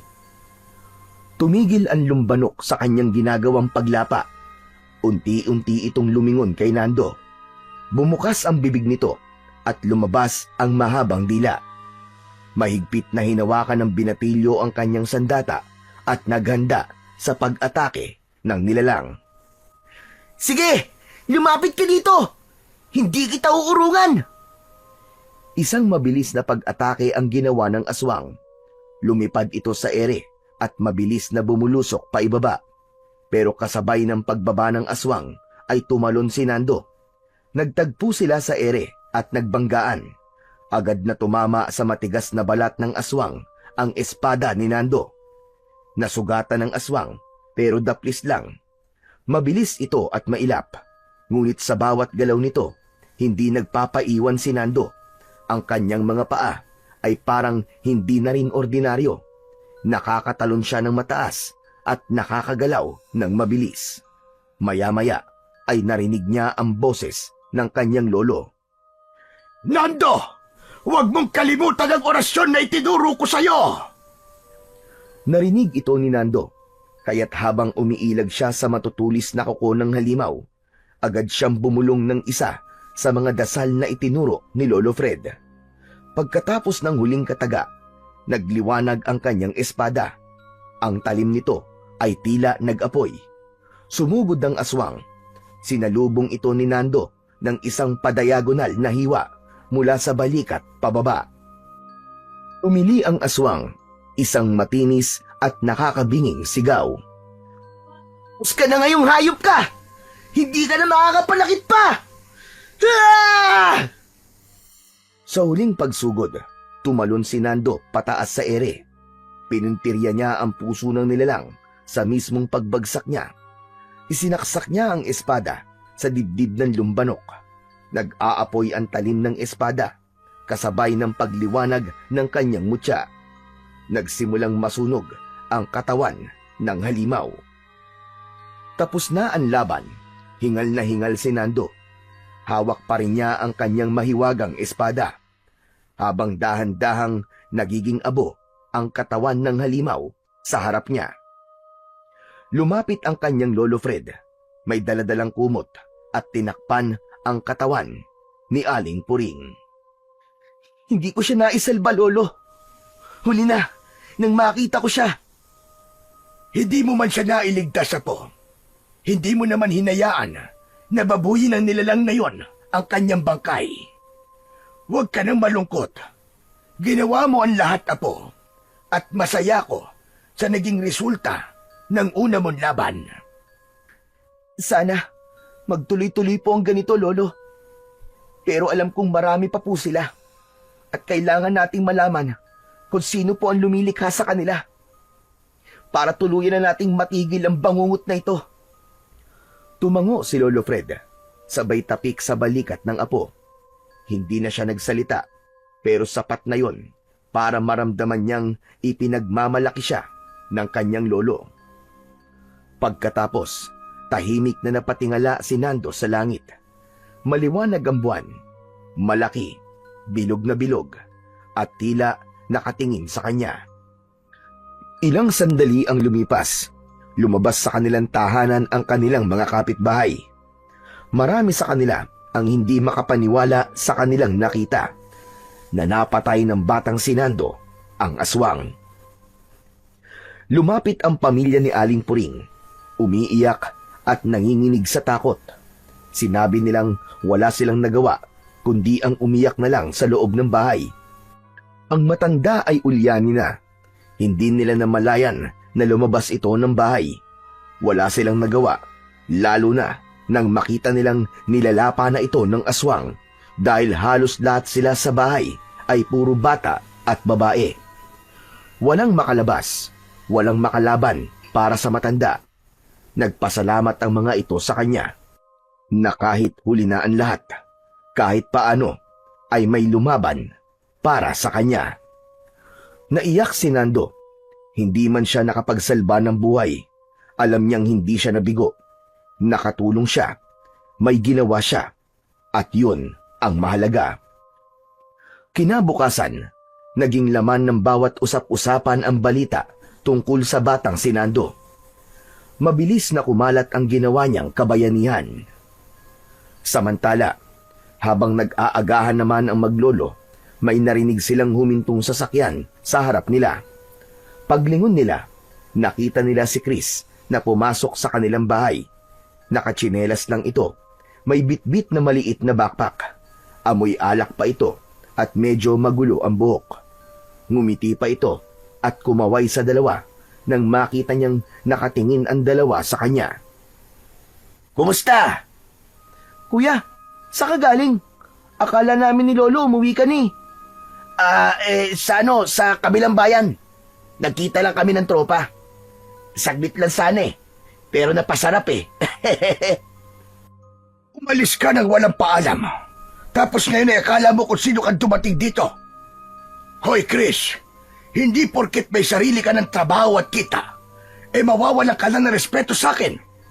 Aalis ka na lamang ng basta-basta, tapos babalik ka na parang walang nangyari. Lolo naman, ang aga-aga sermon kagad. Matanda na po ako. Alam ko na ang ginagawa ko. Matanda ka na pala. Kaya ganyan mo na lang akong tratuhin ngayon. Pambihira. Ayos din yung prinsipyo mo, ano? Oo, hindi ka na nga bata. Pero sana naman maisip mo, nandito ka sa aking pamamahay ngayon. At habang nandito ka, ako ang masusunod dito. Lalo na't alam nating may panganib sa baryo. Akala mo ba biro lang yung pinagdadaanan namin dito? Hindi ka nagpaalam. Malay ba namin kung umuwi ka na ng Maynila o kung buhay ka pa ba o kung baka napatay ka na ng mga aswang? Lolo naman, seryoso kayo dyan? Paano naman ako mapapatay ng isang nilalang na hindi naman nag-i-exist? Hindi nag-i-exist? Ano sa palagay mo ginawa ng kapatid mo si Nando kagabi? Naglaro? Tumingin ka riyan, Chris. Kita mo yung burol sa kabila? Si Aling Puring. Pinatay siya kagabi ng isang lumbanok, isang aswang. At ang kapatid mo, siya ang lumaban sa aswang. Mag-isa. Habang ikaw, nagliliwaliw sa kung saan. Tumahimik si Chris. Hindi siya makatingin ng diretso sa kanyang lolo. Si Nando naman, tahimik lang. Pinagmamasdan ang dalawang pinakamahalagang lalaki sa buhay niya. Hindi na rin siya nagsalita. Ayaw na niyang gatungan pa ang galit ng kanyang lolo. Sa sandaling yon, alam niyang may punto si Lolo Fred. Alam din niyang hindi ito talagang galit. Ang lolo nila ay nag-aalala lang, lalo na sa kanyang kuya Chris. Pagkatapos kumain, tahimik lang si Lolo Fred habang naguhugas ng kamay. Pagkatapos ay nagsuot ito ng lumang jacket at kinuha ang kanyang baston. Binuksan nito ang pinto at lumabas. Lalabas lang muna ako. Magpapalamig ng ulo. Huwag kayong mag-alala. Hindi naman ako lalayo. Isinara nito ang pinto at dahan-dahang naglakad paalis. Tahimik sa loob ng bahay. Nasa mesa pa si Nando at si Chris. Ilang sandali ang lumipas. Si Nando na ang unang nagsalita. Kuya, bakit ba palagi kayo nag-aaway ni Lolo? Hindi agad nakasagot si Chris. Tila nag-isip muna at saka umirap ng bahagya bago napabuntong hininga. Hindi mo maiintindihan, Nando. Bakit hindi mo subukan, kuya? Napatingin si Chris sa kapatid. Nakita niya ang sinseridad sa mga mata nito. Walang panghusga. Walang galit. Muli, napabuntong hininga siya bago muling nagsalita. Simula pa nung bata pa tayo, pakiramdam ko, lagi may pader sa pagitan namin ni Lolo. Ikaw na lamang ang laging bida sa kanya. Ikaw ang palaging pinupuri. Ikaw ang pinagmamalaki. Samantalang ako, parang wala lang. Para bang laging may kulang sa akin, kaya di niya ako napapansin. Nag-aral ako na mabuti. Nagtrabaho. Sinikap kong makamit lahat ng kaya kong abutin. Pero parang hindi pa rin sapat. Kahit na anong achievement ko, parang walang kwenta sa kanya. Wala man lang yung simpleng magaling o proud ako sa'yo. Wala. Wala siyang sinabi. Kuya, hindi totoo yan. Mahal ka ni Lolo. At alam ko na proud siya sa'yo. Hindi ko maramdaman eh. Ngayon, tuwing may oportunidad ako, niyayabangan ko talaga siya. Sinasabi ko lahat ng mga achievements ko sa buhay para kahit paano ma-realize niya na meron din naman siyang ipagmamalaki sa akin. Pero ano, wala pa rin. Nung umuwi ako dito, puro singhal, puro sermon ang inaabot ko. Parang lahat ng sasabihin ko, lahat ng galaw ko mali sa kanya. Ang sakit, bunso. Ang hirap. Ang hirap magmahal ng taong hindi mo alam kung mahal ka rin. At ngayon, ikaw na naman ang bida. Kasi ikaw ang nagmana ng mutya. Ikaw ang susunod sa yapak ni tatay at ni lolo. Samantalang ako, wala. Tagapanood, tagamasid. Hindi ako favorite ni Lolo, kuya. Pareho niya tayong mahal. Maaring iba lang talaga ang paraan niya sa pagpapakita nun. Pero hindi ibig sabihin nun na meron siyang pinapaboran. Saka hindi ba? Ikaw nga nun. Halos kayo lang ni tatay ang laging magkasama. Kayo ang palaging magkausap. Ikaw ang favorite naman nun ni tatay, di ba? Si tatay. Siya lang ang palagi kong kakampi nun. Kapag may hindi kami pagkakaintindihan ni lolo noon, si tatay ang palaging umaawat. Siya ang nagsasabing, intindihin ko na lang daw si lolo kasi matanda na. Pero nung mamatay siya, nawalan na ako ng kakampi. Para na rin ako namatay. Kaya ba pinili mong lumayo sa amin, kuya? Kasi nagtatampo ka? Kasi galit ka sa akin? Hindi ako galit sa'yo. Nagtatampo, oo, kay lolo. Pero hindi mo alam, bunso, kung gaano kalungkot sa bago kong mundo. Ang hirap ng pakiramdam na parang wala akong pamilya. Mag-isa lang ako doon. Nagkakamali ka, kuya. Kami ang pamilya mo. Lagi kang hinihintay ni Lolo. Mahal ka niya, kuya, maniwala ka. Baka ikaw lang ang hindi nakakakita. Tsaka kuya, mahal na mahal din kita. Di mo ba nakita yung kanina? Yung kaninang parang galit siya? Hindi naman siya galit eh. Nag-aalala lang siya sa'yo, kuya. Totoo ba sinasabi mo, Nando? Oo naman, kuya. Hindi lang talaga niya alam kung paano niya ipapakita yun sa'yo. Ganun lang talaga siya, kuya. Sa totoo lang, minsan pa lang naman niya nasabi sa akin na nagustuhan niya ang ginawa ko eh. Yun ay nung natalo ko yung aswang. Kaya paano ako magiging favorite ni Lolo, kuya? Wag ka na malungkot. Ganun lang talaga si Lolo, kuya. Intindihin mo na lang. Tulad ng sinabi ni tatay. Matanda na siya. Tama ka, bunso. Ay, nako. Nakakainis. Naiinis ako sa sarili ko. Kasi parang ako yung bunso at ikaw pa yung panganay eh. Napaka-immature ko. Hinayaan kong kainin ako ng madaming hinanakit. Tuloy ngayon, hindi ko alam kung kaya ko pa itong ayusin lahat. Nando, gusto kong bumawi kay Lolo. Sana, hindi pa uli ang lahat. Ano ka ba, kuya? Palaging hindi pa uli ang lahat. Habang buhay pa si Lolo, ay may pagkakataon pa tayong dalawa. Mula sa sandaling yon, tila may malaking nabawas sa bigat na matagal nang pasan-pasan ni Chris sa kanyang dibdib.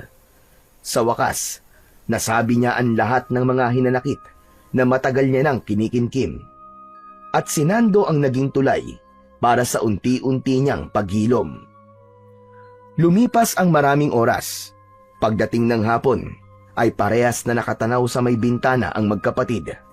Inaabangan ang pagdating ng kanilang lolo. Ilang oras pa ang nagdaan. Gabi na, pero wala pa rin ito. Nasaan kaya si Lolo? Grabe namang tampo nun. Gabi na. Hanapin na kaya natin, Nando. Mabuti pa nga, kuya. Kinakabahan na ako eh. Saan kaya nagpunta yun para magpalamig ng ulo? Naghanda ang dalawa. Kinuha ni Nando ang espada at siniguradong suot ang kanyang mutya. Pero hindi pa man sila tapos sa paghahanda. Nakarinig sila ng malalakas na pagaspas ng malaking mga pakpak. Nagkatinginan silang dalawa. Narinig mo ba yun, bunso? Ano yun? Kuya, sa palagay ko, mga aswang yun. Nandito na naman sila. Ano ka mo? Mga aswang? Lumabas si Nando. Agad naman siyang sinundan ni Chris. Ganun na lamang ang kilabot na naramdaman ng binata nang makita niya mismo sa harap niya ang nilalang na dating hindi niya pinaniniwalaan. Anak ng... Totoo nga! Totoo nga, mga aswang! Nakita nila ang napakaraming mga lumbanok na lumilipad sa ere. Pamaya-maya, may isang bagay silang binitiwan at nilaglag. Nang pulutin ito ni Nando, nakita niyang ito ang suot na jacket ng kanyang lolo nung umaga. Nagkatinginan silang dalawa, parehong may takot at kaba sa kanilang mga mata. Hindi maaari! Ang lolo! Ang lolo nasa panganib! Anong gagawin natin? May nakapaloob na sulat sa damit. Agad itong binuklat ng binatilyo at binasa. Ibigay mo sa akin ang mutya, kapalit ng buhay ng lolo mo. Natigilan si Nando. Nalito. Hindi siya makapag-isip kung ano ang dapat niyang gawin sa mga oras na yon. Kuya, anong gagawin natin? Ibibigay ko ba ang mutya para mailigtas si lolo? Pero paano ang baryo? Sigurado mapapahamak ang mga tao laban sa mga aswang. Kung ako si Lolo, alam ko kung anong pipiliin niya. Ano, kuya? Ang tungkulin, Nando. Ang tungkulin mo, bago ang sarili. Palagi niyang sinasabi yun, di ba? Sa tingin mo ba, gugustuhin niyang mailigtas natin siya kapalit ng buhay ng mas nakararami? Hindi, pero... Hindi natin ibibigay ang mutya sa mga aswang na yun. Pero bunso, sasamahan kita. Ililigtas natin si Lolo. Mabilis ang naging desisyon ng magkapatid. Buo na ang kanilang pasya na sumugod sa gubat para iligtas ang kanilang pinakamamahal na Lolo Fred. Naglakad sila papunta sa gubat. Masyadong tahimik na ang tangi lang nilang naririnig ay ang kanilang sariling mga kaluskos. Bunso, alam mo ba talaga kung saan sila makikita? Opo kuya, nakita ko po sa panaginip kung nasan po ang kanilang pugad. Ipinakita po sa akin ang tunay na may-ari ng mutya, ang maywagang tigre. Nagpatuloy sila sa paglalakad hanggang sa narating nila ang paanan ng bundok. Nakita nila ang kuweba, ngunit hindi sila doon nagtapos. Naglakad pa sila hanggang sa marating nila ang tila isang maliit na baryo. Nagtago sila sa likod ng matataas na damo at nagmanman. Madami silang nakitang mga tao na parang may hinihintay. Nakatambay sila sa labas ng kanilang mga bahay, nagtatawanan at nagkwekwentuhan. Bunso, sigurado ka bang dito natin makikita si Lolo? Tignan mo, hindi naman sila mukhang mga aswang eh. Mukha silang mga mababait na tao. Hindi kuya, nagkakamali ka. Huwag ka magpapaloko sa nakikita mong anyo nila. Teka, hawakan mo ako kuya. Ipapakita sa inang mutya ang totoo. Hinawakan ni Chris ang kamay ng kapatid. Kasabay nito ay umusal ng orasyon si Nando. Lumabas ang isang malamlam na ilaw mula sa kanyang suot na mutya. At ang liwanag na yon ay tila bumalot sa paningin ni Chris.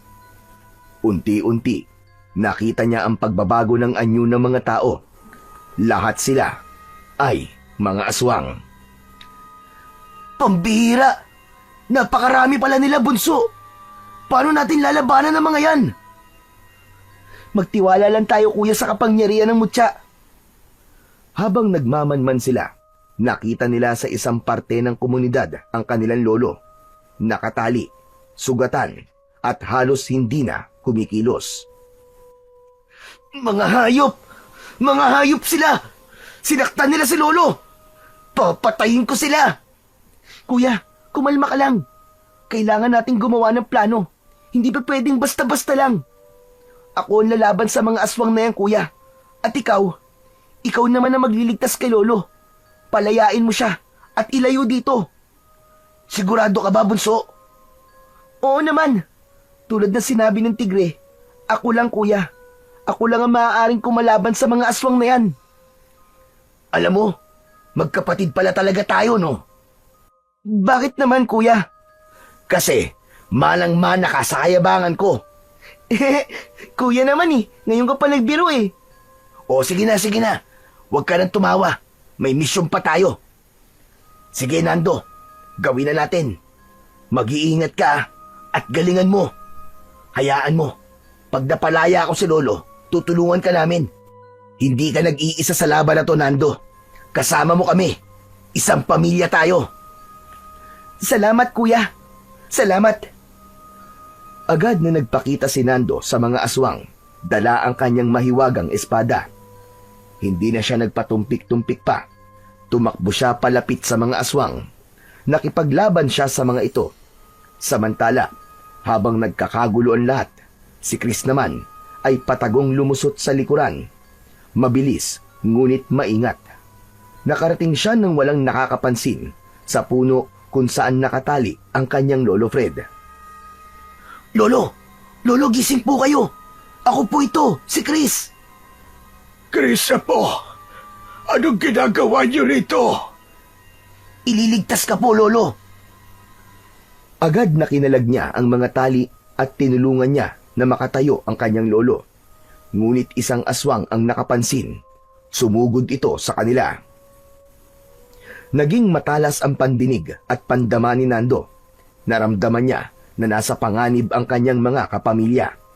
Nakita niya agad ang papasugod na aswang. Mabilis siyang lumapit at sinaksak sa likod ang aswang na yun. Namatay ito at nasunog. Isa-isa niyang pinabagsak ang mga nilalang na humaharang sa kanya. Sige na kuya, itakas mo na si Lolo. Ako nang bahala dito. Pero hindi pwede yun. Hindi ka namin iiwan dito, Nando. Kung ganon, ito kuya ang espada. Ikaw na muna ang gumamit nito. Kailangan mo ng sandata. paano ka? Huwag mo akong alalahanin. Kaya ko to. Walang pag-aalinlangan na ibinigay ni Nando ang espada sa kanyang kuya. Tumayo siyang walang armas, ngunit hindi siya natakot. Kinalaban niya ang mga aswang na sumusugod sa kanila, gamit lamang ang kanyang angking lakas. Nagagawa niyang mapatumba ang mga aswang sa pamamagitan lamang ng kanyang mga sipa at suntok. Isa-isang bumabagsak sa lupa ang mga aswang na lumalapit sa kanya. Tinulungan na din siya ng kanyang kuya Chris. Ngunit biglang nag-iba ang ihip ng hangin. Mula sa isang kubo ay lumabas ang isang babae. Tahimik itong tumindig sa harap ng mga aswang. Isang salita lang niya at tumigil na ang lahat. Ang mga aswang na mababangis at mababagsik ay parang mga batang sinaway ng kanilang ina. Dahan-dahang lumapit ang babae at doon siya tuluyang nasilayan ni Nando. Nanlaki ang mga mata niya nang makilala ito. Hindi maaari. Si Aling Sumalim. Hindi sumagot ang babae, ngunit ang kanyang tingin ay diretso kay Nando. Malamig at walang emosyon. Ikaw nga. Ang sama mo. Bakit mo ito ginagawa? Ngumisi ang babae. Tinignan si Nando mula ulo hanggang paa. Tinignan din ito ang buwan bago nagsalita. Ako si Dayang Sumalim. Alam mo bang halos kaedad mo lang ako nang mamatay ang aking ina? Ano naman ngayon? Anong pakialam ko sa'yo? Meron. Dahil nalaman ko na ikaw ang tagapagmana ng antingero na yon, ang pumatay sa nanay ko. Ang dating reyna ng mga lumbanok. Biglang lumakas ang hangin. Napayuko si Chris habang pinoprotekta ng sarili mula sa alikabok. Samantalang si Nando naman ay hindi natinag. Ang mga aswang ay muling gumalaw, ngunit hindi umaatake. Tila naghihintay ng utos mula sa kanilang reyna. Nagbalik ako dito sa baryo para maghiganti. Hindi lang sa pamilya mo, kundi sa lahat. Sasakupin ko ang baryo nyo. Dadanak ang dugo. Wala akong ititirang buhay. Hindi mo magagawa yan dahil pipigilan kita. Ano? Pipigilan mo ko?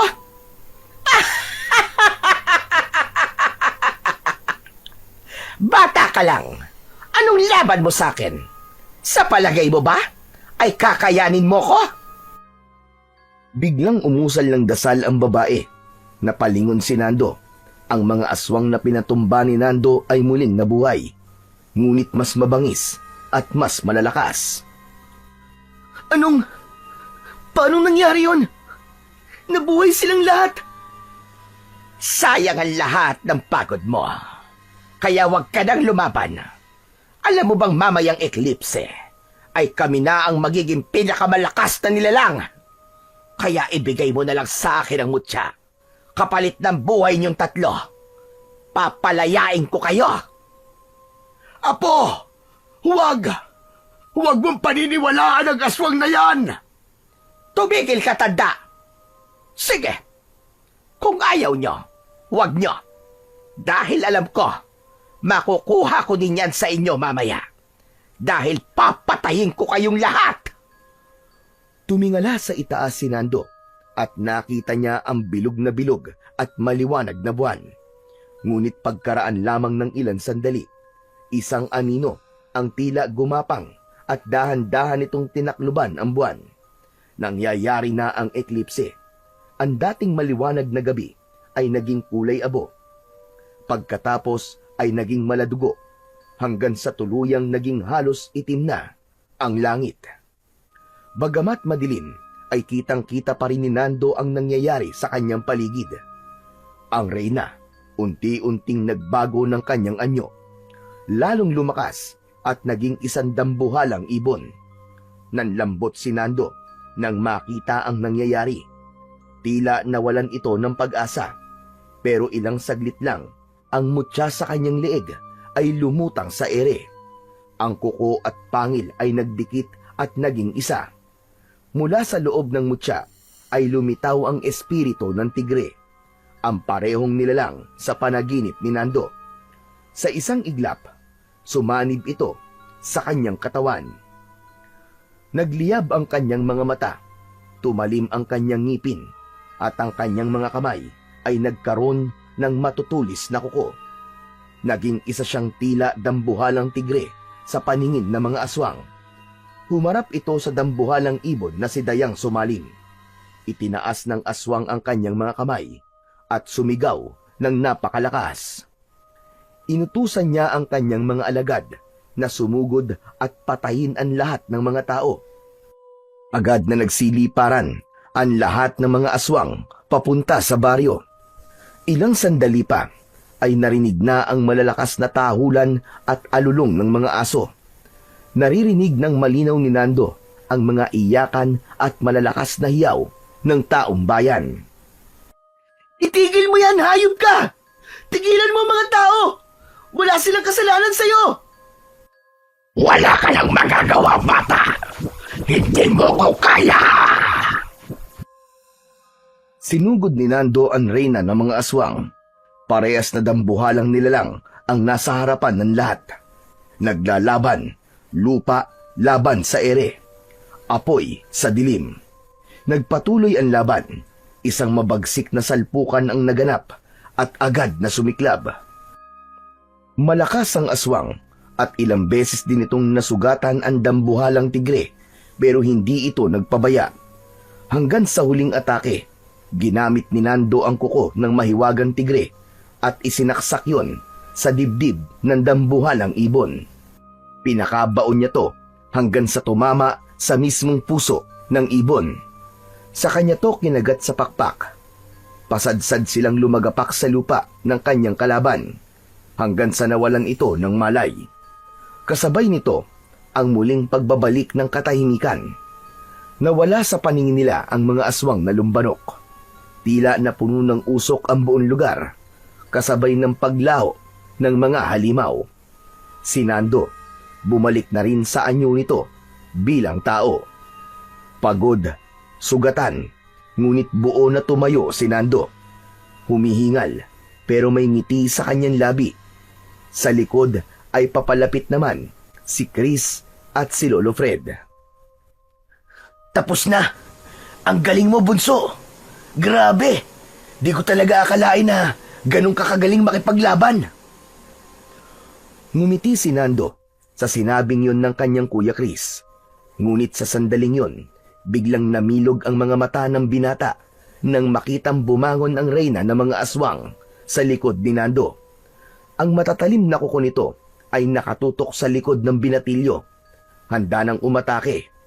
Mabilis na kumilos si Chris. Tumakbo siya at hindi nagdalawang isip na itulak si Nando at siya ang sumalubong kay Dayang Sumalim. Sinaksak nito ang dibdib ng aswang gamit ang espada. Malalakas na tili ang kumawala sa bibig ng halimaw. Puno ito ng sakit at galit. Sunod-sunod na isinaksak niya ang espada. Lahat ay tumama sa dibdib at sa puso ng aswang. At doon tuluyan na talagang natapos ang buhay ng reyna ng mga aswang na lumbanok. Yan! Tapos na talaga! Ewan ko na lang kung mabuhay pa yan lintik na yan. Ha? Kuya, ang galing mo! Nagawa mo! Hindi ko alam kung paano. Pero salamat, kuya. Kundi dahil sa'yo, baka wala na ako. Sus! Wala yun. Maliit na bagay. Magaling mga apo. Ang huhusay nyo. Manang-mana talaga kayo sa inyong ama. Chris, hindi ko akalain na may pambihira ka rin palang tapang. Mahusay. Ang galing ng ginawa mo, apo. Iniligtas mo ang buhay ng kapatid mo. Iniligtas mo tayong lahat. Napapikit si Chris sa narinig. Parang biglang nawala ang pagod niya. Sa unang pagkakataon, ang lolo niyang laging seryoso at madalas na tahimik sa kanya. Ngayon ay nagbigay ng papuri. Hindi siya makapaniwala. Lolo, totoo po bang naririnig ko? Pinupuri niyo po ako? Aba, o bakit? Dapat lang naman, hindi ba? Talaga namang nakakahanga ang ginawa mo. Ang ginawa niyong magkapatid. Napaluwa si Chris. Agad siyang lumapit sa matandang lalaki at niyakap ito ng mahigpit. Lolo, salamat po. Ngayon lang po ako nakarinig ng ganito sa inyo. Mahal na mahal ko po kayo, Lolo. Mahal na mahal din kita, Apo. Sa tabi nila ay nakangiti si Nando habang pinagmamasdan ang dalawa. Masaya siya na nagkabati na sina Chris at Lolo Fred. Isang bagay na matagal niya nang pinapangarap. Sa wakas, naramdaman niya na buo na ulit ang kanilang pamilya. Makalipas ang ilang araw, mula sa tagpong yun, unti-unting bumalik sa normal ang katahimikan sa baryo. Isang pista ang inihanda ng buong baryo bilang pasasalamat sa kaligtasang natamo nila. Nagtayo sila ng isang entablado kung saan pinarangalan nila ang magkapatid dahil sa kanilang kabayanihan at pagliligtas sa buong baryo. Labis na ipinagmamalaki ni Lolo Fred ang kanyang mga apo. Masayang masaya siya habang nakikitang pinapalakpakan ng mga tao sina Chris at Nando. At sa gabi, isang simpleng salo-salo ang naganap. Naging masaya ang lahat. Busog na busog sa napakaraming pagkain. Sa gitna ng kasiyahan, magkatabing nakaupo sina Chris at Nando. Nakatingala parehas sa langit. Ang tahimik na ulit ng gabi. Sana, ganito na lang palagi. Oo nga, kuya. Pero kung sakaling may dumating ulit na panganib, alam na natin ang gagawin natin. Sa bagay, tama ka. Saka, basta magkasama tayo, kakayanin natin kahit na anong pagsubok. Nagkatinginan sila at sabay na tumawa. Sa ilalim ng mga bituin, habang ang hangin ay dumarampi sa kanilang mga pisngi, ramdam na ramdam nila ang bagong simula. Isang buhay na mas tahimik at mas masaya, higit pa sa dati. At ang baryo, wala na silang dapat ipag-alala dahil palaging nakahanda ang mga protektor at tagabantay nila laban sa mga masasama.